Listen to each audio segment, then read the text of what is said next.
এবং সরাসরি বোল্ড করে ইরফান দৌড় শুরু করেছেন। আবার আরো একটি উইকেটের পতন ঘটলো। এইবারে বল বোধহয় এই প্রথম বোধহয় 4 হয়ে যাবে। 4। ফিল্ডার বলের গতি ছিল, ফিল্ডার পিছনে পিছনে দৌড়ে এই 4 এই প্রথম।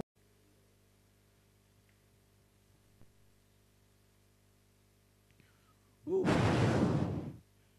4।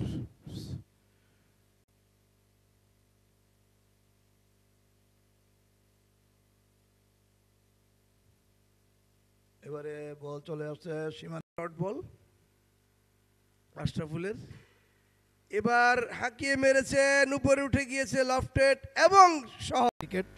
এখানে তাড়াহুড়োর কিছু নেই, উইকেটে টিকে তাকে সুইপ করে দেওয়ার চেষ্টা করছেন, কিন্তু এইবারে বল চলে গেছে সীমানার বাইরে। আমি হাতে নিতে নিতেই একটি 4 নেই।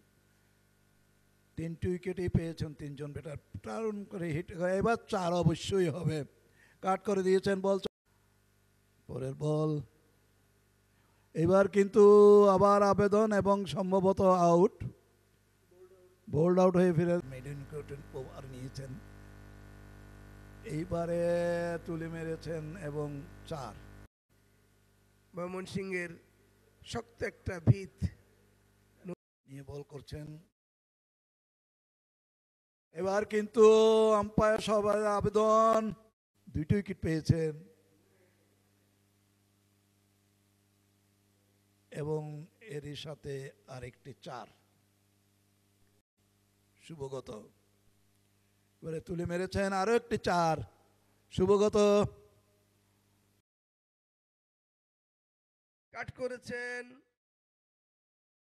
শুভাগত একটি। আশরাফুল তুলে মারার জন্য চেষ্টা করেছেন এবং বল দ্রুত চলে যাচ্ছে, 4 হয়ে যাবে। ভালোই দেখতে পাচ্ছেন। আবার তুলে মেরেছেন, এবারে কিন্তু প্রথম ছক্কা হওয়ার সম্ভাবনা। এবং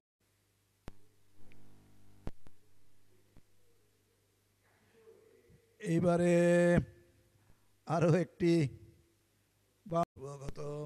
বেশ মারকুটে বেশি হচ্ছেন, আবার একটু মেরে দিয়েছেন, বল চলে যাচ্ছে এবং 4 বলার। সুতরাং এই ফিল্ডিংটা আইডিয়াল এবং স্লগ সুইপ প্রস্তুত।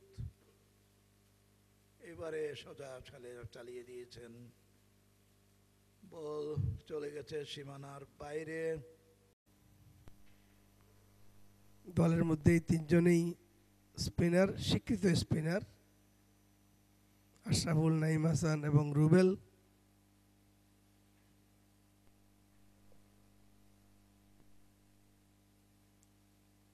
একেবারে ব্যাটের সামনে 135 রানের বলের মোকাবেলায় আউট এবং নাইম হাসান অবশেষে সফল। আগে গুরুত্বপূর্ণ একটি উইকেট লাভ করেছেন, আইস মোল্লাকে আউট করে। শেষ পর্যন্ত আর সাদিকুর রহমান ছিলেন, চমৎকার বল, আউট। কোনো রানে কোনো করতে পারেননি। এবার কিন্তু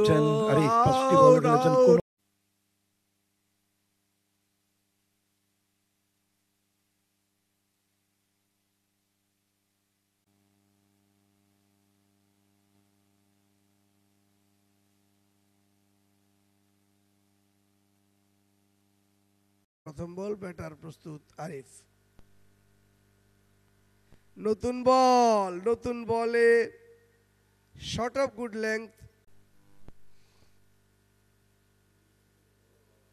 এবারও কাট করেছেন এবং সম্ভবত আরো 4টি রান। এবার সপাটে চালিয়েছেন আরিফ, ব্যাট নন স্ট্রাইকে আছেন 25 রান নিয়ে। আবারও পুশ করেছেন এবং আরো 4টি রান। ইরফান বলে